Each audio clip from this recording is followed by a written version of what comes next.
Welcome to another edition of Design Spark Ask the Expert. Today we're going to be talking about sustainability and energy management, energy efficiency.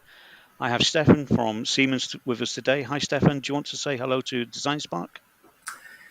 Hello, good afternoon to everybody. My name is Stefan Händler. I'm at Siemens, responsible for the business development of industrial energy management. And today I'm going to answer the question of Greg and hope to can show you also some nice solutions regarding energy efficiency and energy management.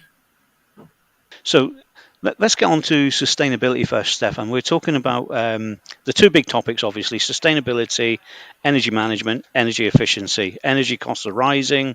Sustainability with ESG agendas is very important on everybody's lips at the moment. So it's things that people are talking about. So from Siemens' aspect, what is it you guys are actually doing around ESG, for example? Siemens has a ESG program. It's called Degree, so there's also a little bit a greenhouse effect included. Actually, it's a 360-degree view on our priorities.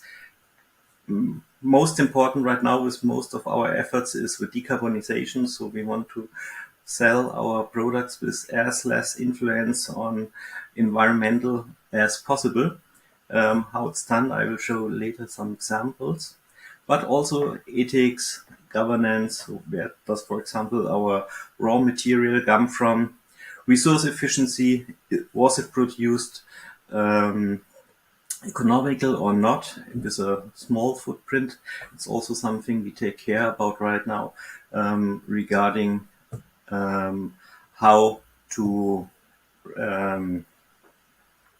create such a footprint. We have a new product which we offer to our customer where he can use, for example, blockchain technology to track and trace the carbon footprint of all his raw material till the final product is in the supermarket, for example. Equity and employability. We have a lot of training programs, for example, for our employees to take care about the future requirements to us and to make us fit for it. So there's a lot of kind of great points in there. So I'm just going to come on to with those points in mind. How does that actually help technician design better and more sustainable products? Um, we track and trace any kind of energy involved in our products. We improve it also in the procurement. So to change, for example, from the fossil energy to renewables, or to use wind, or even better, to avoid the megawatts consumed inside of our plants. Just an example about the progress in the past years. So it starts here at fiscal year 19, and right now we targeting for fiscal year 25 a reduction of 55% of the carbon emissions. And finally, to zero carbon emission, the target is 2035. And it looks like that we are on a good track. Yeah, that does look like those principles that you're employing are really paying off, and so that's really great to see in terms of ESG. I think we can all say that it's on the top of everybody's agenda, but to see the real hard fact there, as you showed me, I really do appreciate that, and that's a very strong, powerful message of the environment that you striving towards and working within.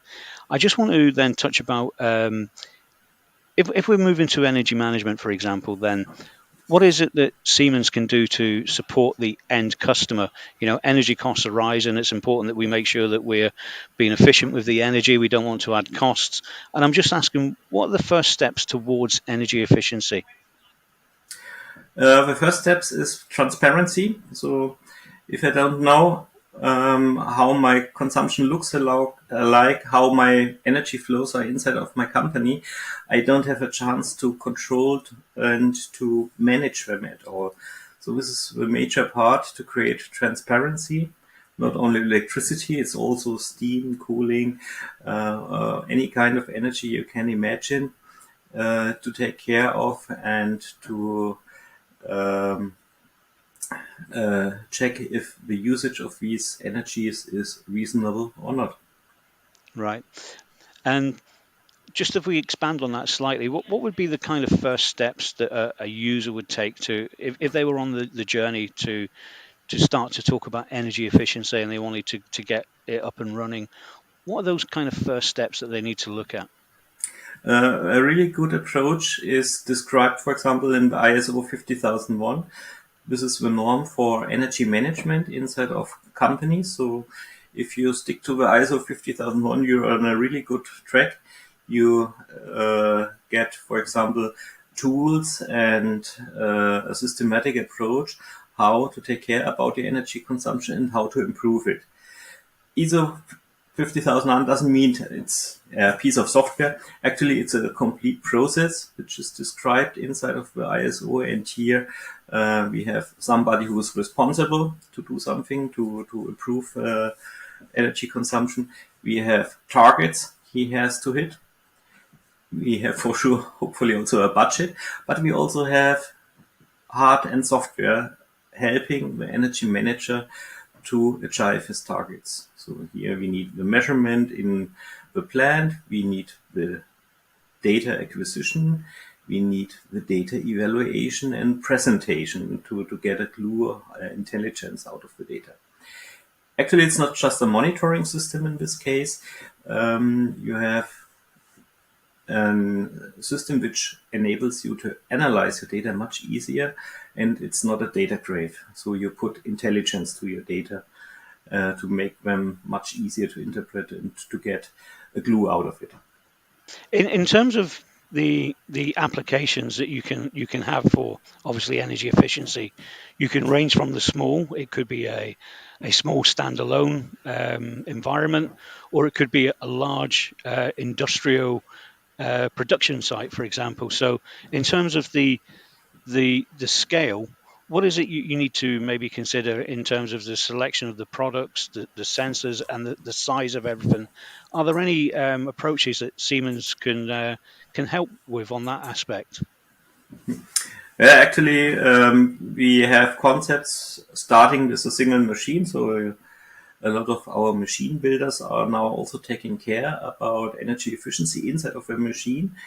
Here we are offering energy meter, for example, built into automation, but up to corporate solutions, which is covering multiple sites, up to 50 plants, which are connected to our systems.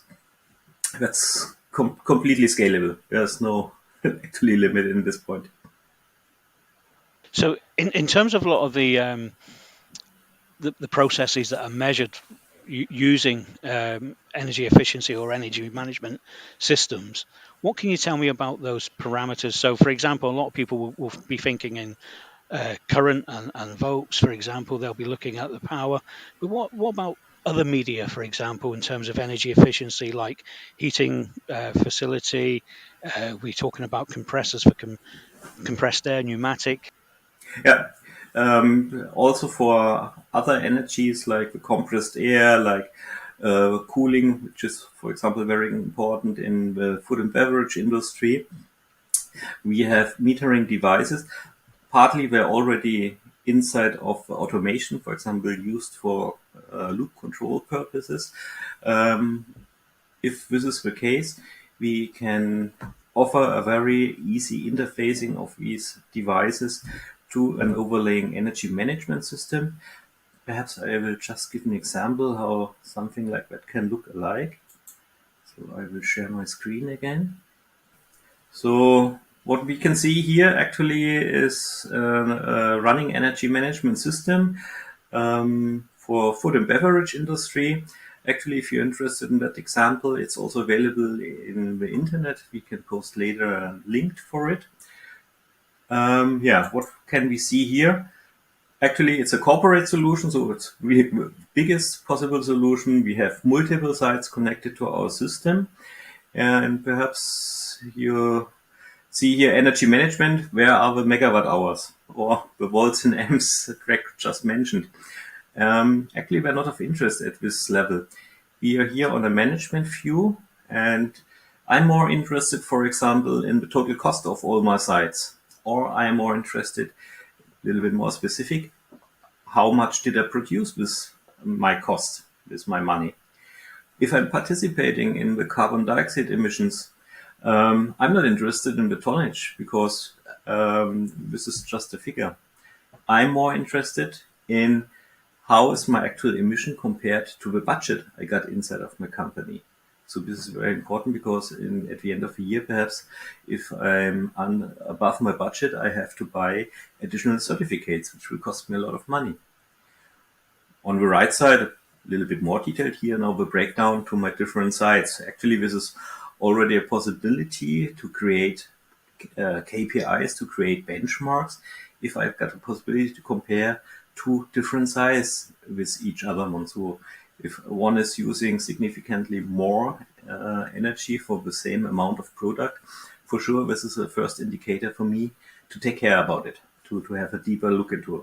Yeah, let's have a deeper look, for example, into my site of Berlin. I can also go into my map widget and see in my tooltip text some details, but let's have a closer look to it. Let's jump into the detailed view of my site. And here you got now more information. Important is what I can see here. Not only the consumption is displayed, but also my production figure. So how many hectoliter of soft drink did I produce in my site here? And I can see that my production is following quite close my cost and of my consumption. So this looks already good. But if I need a little bit more insight, I can do an ad hoc analysis. So like it's indicated here.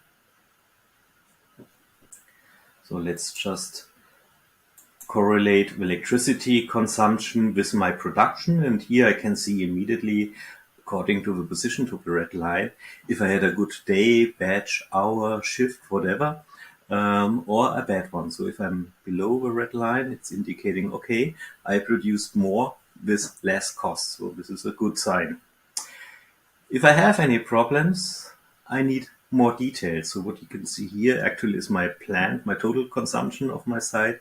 Now I can jump into my departments, for example, like the water purification, the filling station, or my utilities like the steam and the compressed air production. Yeah. Let's have a look into my compressor station.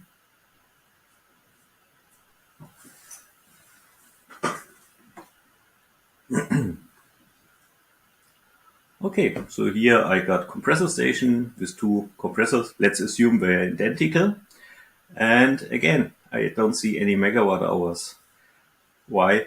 I'm more interested how was my compressed air produced. So the specific energy consumption is more of relevance. For sure, I can also put megawatt hours to it, but it's easier to analyze it as we will see here if it's a specific energy consumption. And here, perhaps I can see immediately that compressor 1 is using less energy than compressor 2. So the difference here is around about 25%. Compressor 2 is consuming more, specifically per cubic meter than compressor 1. It's for sure something of interest. Let's have a look into the details. So here I can see on my right side, it's the daily evaluation of my energy compressed air production. That compressor 1, indicated by the yellow bar, is running more or less all the time. So it looks like it's used as a baseload compressor, while compressor 2, that's the red bar, is only switched on at peak times. So it's only used for the peak load. And this can already be an explanation for the higher specific consumption of compressor 2, because if it's ramping up and down all the time, for sure the efficiency will suffer from it. Actually, compressed air is energy, so I take not only care about how the energy was produced, I take also care about how the energy is consumed inside of my blood. Actually, compressed air in soft drink companies is mostly used for the production of bottles. So the blow molder, which is producing the plastic bottle, needs compressed air. And this means the compressed air consumption should follow quite close to my soft drink, to my soda production. If you have 100 liter of Coca-Cola, I need 100 bottles. Okay, so again, to my consumption of my compressed air, I got the production figures here. And yes, as we can see, they are real like a blanket for my consumed air consumption, so it looks already good. But I can also see one abnormality here. If I have a blow up of it, I can see here I don't have any production, so 0 hectoliters, but I still have compressed air consumption. So this is a typical indicator, for example, for leakages inside of a compressed air grid. Okay, as a maintenance guy, I know leakages are all the time present. It's a plug, but now I can put a figure behind it. How much does it cost? And this is very important because now I got a chance to uh, have the optimal answer for my problem. For example, to do a retrofit or to call preventive maintenance to take care about this problem. That's really important to understand. Is that we talk about condition monitoring and preventative maintenance, for example.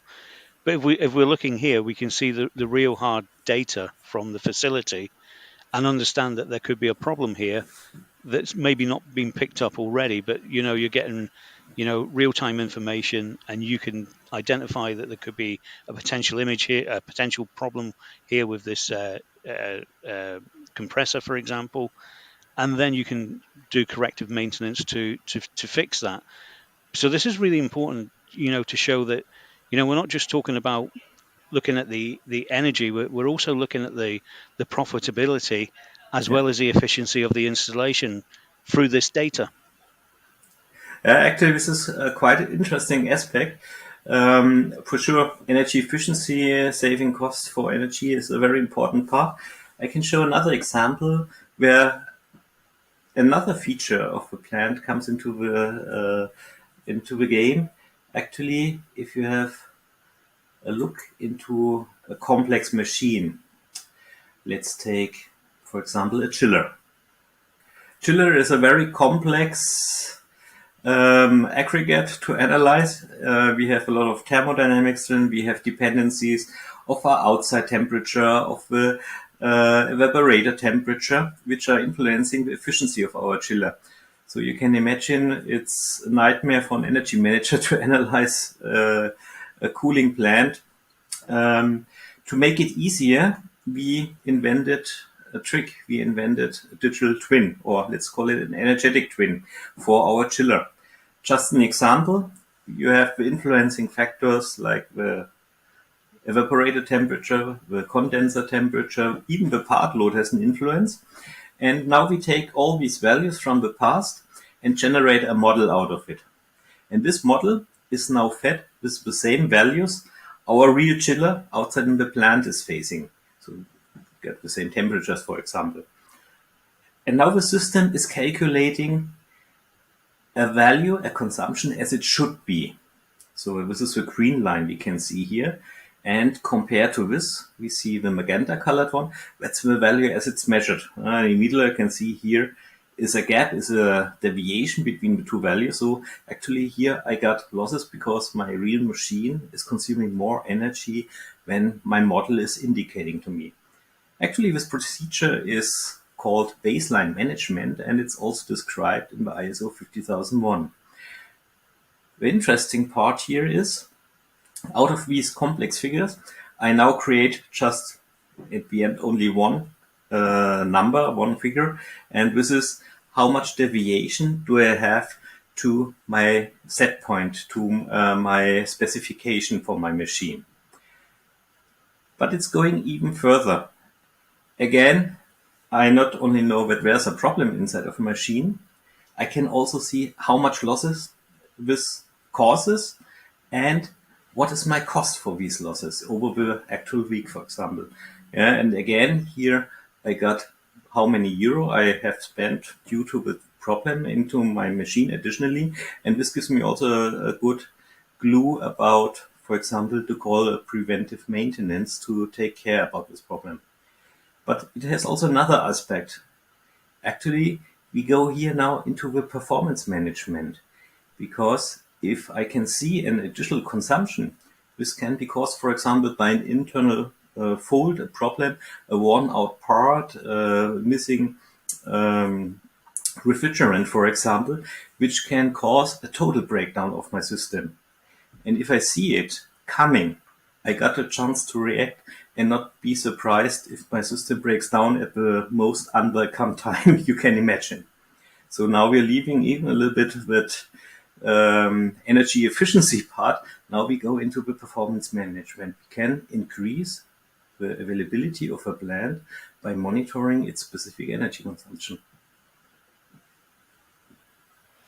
Great. That's fantastic, showing us that level of detail. It really does put things into perspective for users. Because one of the things I was going to ask about is what are trends are you seeing? So, for example, one of the things that we're seeing are, people are talking about, particularly when we're talking about energy and energy management, they can do the energy monitoring, but it's what's the next step to get into the energy management. And what you've shown us today really does show not just the data, but you're showing us the correlation between equipment cost and profitability using this type of setup. So I really do appreciate your time today taking us through this. It's been really enlightening for me for a start, for sure.